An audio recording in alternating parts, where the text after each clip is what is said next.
বাংলাদেশের প্রথম সরকারি institute bachelor of science in physiotherapy এর ভর্তি পরীক্ষায় যারা উত্তীর্ণ হয়েছেন তাদেরকে জানাই অভিনন্দন।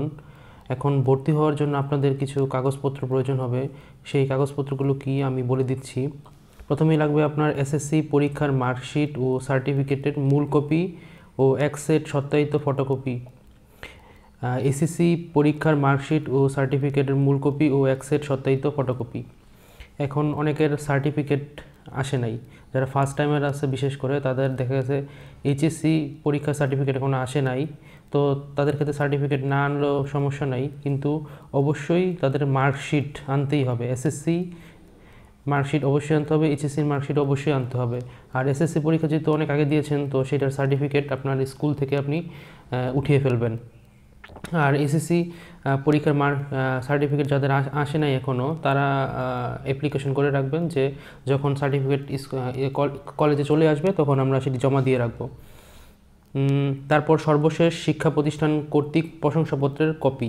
এটা সব স্কুল কলেজ থেকেই দিয়ে রাখে, আপনারা নিয়ে নেবেন। তারপর স্থায়ী বাসিন্দা সম্বন্ধে স্থানীয় এমপি বা নিজ থানার নির্বাহী অফিসার বা পৌরসভার চেয়ারম্যান বা ইউনিয়নের যারা চেয়ারম্যান আছে তাদের থেকে আপনি যে নাগরিকত্ব সেটা নেবেন। এটা আপনার যেই জায়গায় এনআইডি করা হয়েছে বা যেই জায়গায় আপনার বার্থ সার্টিফিকেট করা হয়েছে সেই ইউনিয়ন বা পৌরসভা বা সিটি কর্পোরেশন থেকে আপনারা আপনাদের নাগরিকত্বের সনদটা নিয়ে নেবেন।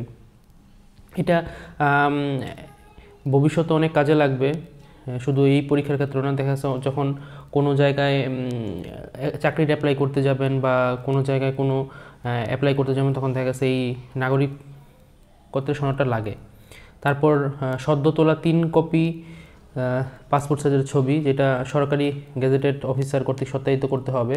আপনারা যখন মেডিকেল ফিটনেস সার্টিফিকেট নেবেন, তখন যে ডাক্তারের কাছ থেকে নেবেন সেই ডাক্তারের কাছ থেকেই আপনারা এই 3 কপি ছবি সত্যায়িত করে নেবেন।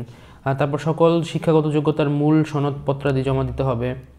তারপর প্রার্থীর নিজ ব্লাড গ্রুপ এবং শারীরিক সুস্থতার সনদপত্র, মেডিকেল ফিটনেস সার্টিফিকেট সংযুক্ত হতে হবে। এটা এই 7 নম্বর পয়েন্টটা নিয়ে আমি আরেকটা ভিডিও করব। ভিডিওর লিঙ্ক ডেসক্রিপশনে দেওয়া থাকবে, সেটা আপনারা দেখে নেবেন যে কীভাবে আপনারা এই মেডিকেল ফিটনেস সার্টিফিকেট নিতে পারবেন।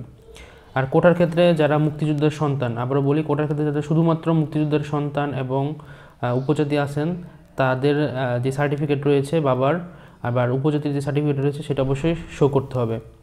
আর ভর্তি পরীক্ষা আবেদন ফর্মের সাথে আপনারা ব্যাংকের যে 1000 টাকা জমা দেওয়ার রসিদটা, অ্যাপ্লাইয়ের সময় আপনারা যে 1000 টাকা জমা দিয়েছিলেন অগ্রণী ব্যাংকে, সেই রসিদটা জমা দিতে হবে।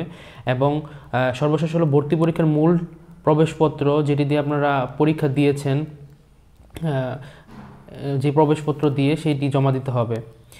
আর ভর্তি হওয়ার জন্য সাধারণত 20,000 টাকার মতো লাগে, একদম ফিক্সড 20,000 টাকা না, এটা কম হতে পারে আরও। তো আপনারা 20,000 টাকার মতো নিয়ে আসবেন, এর মধ্যে ভর্তি হয়ে যাবে। আর ভর্তি হওয়ার জন্য আপনারা নিটোরের পুরাতন বিল্ডিং এর 222 নম্বর রুম, দ্বিতীয় তলায় 222 নম্বর রুমে চলে যাবেন। কোনো প্রশ্ন থাকলে কমেন্টে জানাবেন, আমি উত্তর দেওয়ার চেষ্টা করব।